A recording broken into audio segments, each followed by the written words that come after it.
Can you talk a bit about what's so special about building a wooden boat, traditionally plank on frame?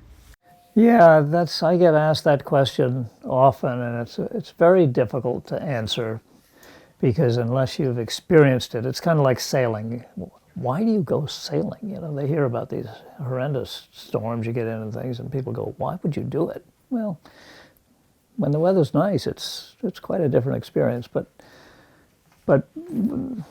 this whole culture of wooden boats is something that is far beyond just the planks and the frames and the fastenings. And, it's really a culture of individuals. It's kind of a family of skilled people and unskilled people that want to be involved in this and work as a wooden boat is built as a team. So a wooden boat is something that's put together by hand by out of many people, many different pieces. It's built out of trees that come from all over the place.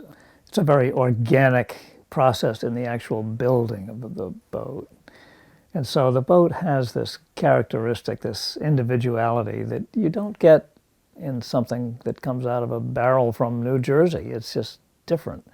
And some people say it has a soul, whatever you want to call it. It has its own life, it has its own destiny, and we are sort of the temporary caretakers, and we try and keep them alive and keep them going and bring people enjoyment and skills and so forth. But and then when you actually get out and sail this thing that you've created, it's all this synergy of different components of the wind and the sea and the power and the boat. For the first time, she puts her rail down and puts her shoulder into the sea and starts going, and she just comes alive. It's a living creature, and it comes alive.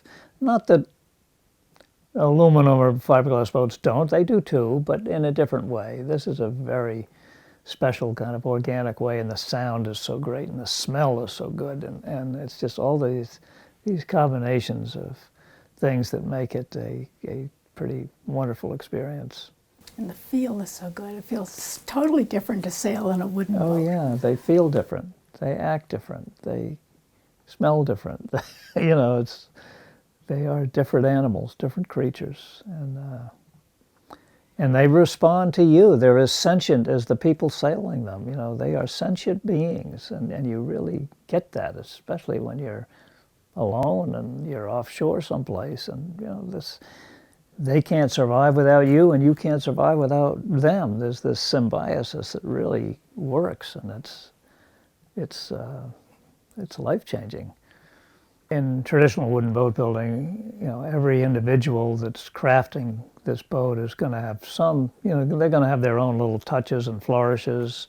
And so no two boats, even if they're built to the same design, are exactly alike, because one builder might, put a bead on a piece of bulkhead, and someone else might have a different chamfer. I mean, there are just so many subtleties that are different, and the actual hull itself, there's maybe some slight changes in the scantlings. That's the dimensions, the thicknesses of the wood, or so forth, and different woods are used in different boats. So they all have their own character and their own individuality, for sure.